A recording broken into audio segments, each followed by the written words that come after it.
Yogyakarta, kota yang selama ini dikenal sederhana. Tapi di kalangan mahasiswa, kini tren nongkrong dan gaya hidup mewah semakin marak. Dari ngopi di tempat hits, belanja barang branded, sampai liburan singkat akhir pekan. Fenomena yang mengundang pro dan kontra, apalagi ketika sumber uangnya tidak selalu jelas. Inilah kehidupan 3 mahasiswa di Jogja dengan gaya hidup nongkrong yang tampak sama. Namun di baliknya, tersimpan kisah yang tak pernah mereka tunjukkan. Biasanya sih 3-4 kali ya dalam seminggu. Kadang habis kelas, terus kalau weekend itu emang pasti sih bakal nongkrong. Seminggu 2 kali, kadang nggak nongkrong juga sama sekali. Kalau ke kafe ya? Cukup sering, bisa seminggu itu 4-5 kali.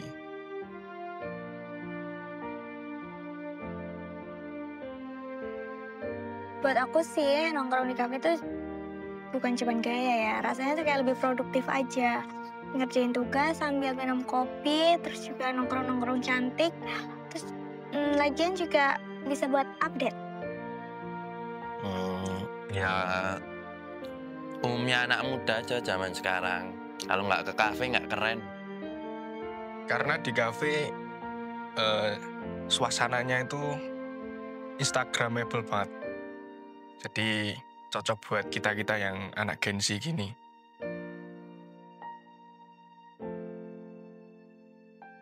Kadang 100.000 atau 150. Paling 50. Ya, dalam seminggu itu bisa 100-150, bahkan bisa lebih kalau di weekend itu banyak yang ngajak nongkrong.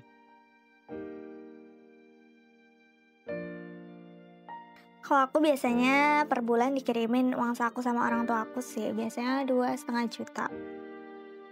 Kalau uang nongkrong sendiri, saya dari orang tua, dan untuk memenuhi kebutuhan lifestyle saya juga biasanya kerja sebagai ojek online. Uang nongkrong dari orang tua, ya sebulan itu dari orang tua dikasih 2,5-3 juta lah buat uang saku.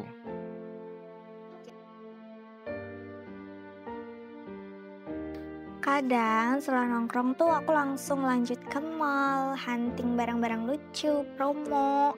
Jadi biasanya langsung beli sih kalau ada promo sama barang-barang lucu.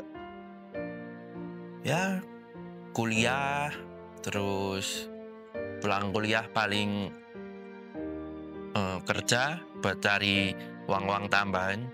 Paling nanti malamnya nongkrong di kafe.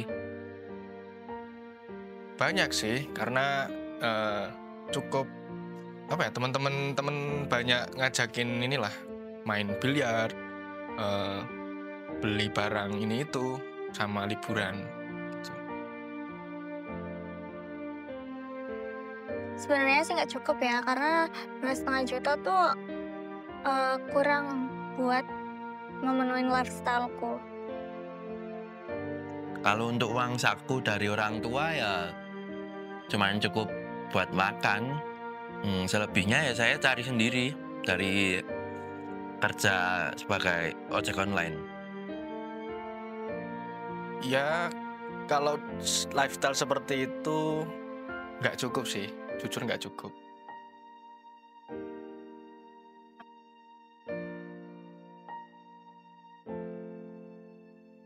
Dulu sempet sih kelilit hutang pinjol, karena dengan uang 2,5 juta tuh nggak cukup banget buat memenuhi lifestyle-ku, apalagi aku cewek ya.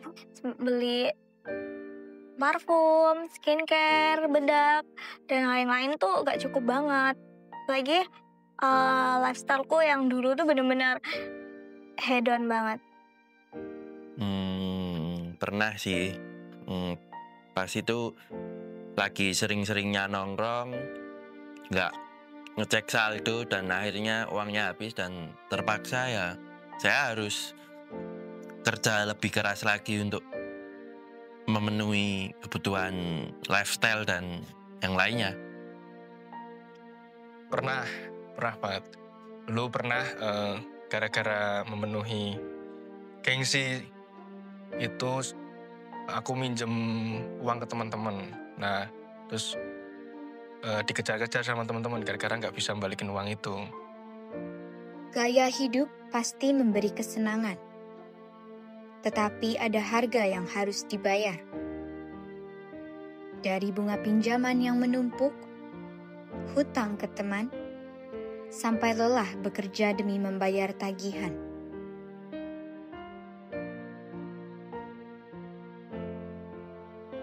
Menurut aku, kalau aku memaksakan itu salah banget. Tapi kalau kalian mampu dengan gaya hedonisme kayak gini, itu nggak apa-apa banget sih.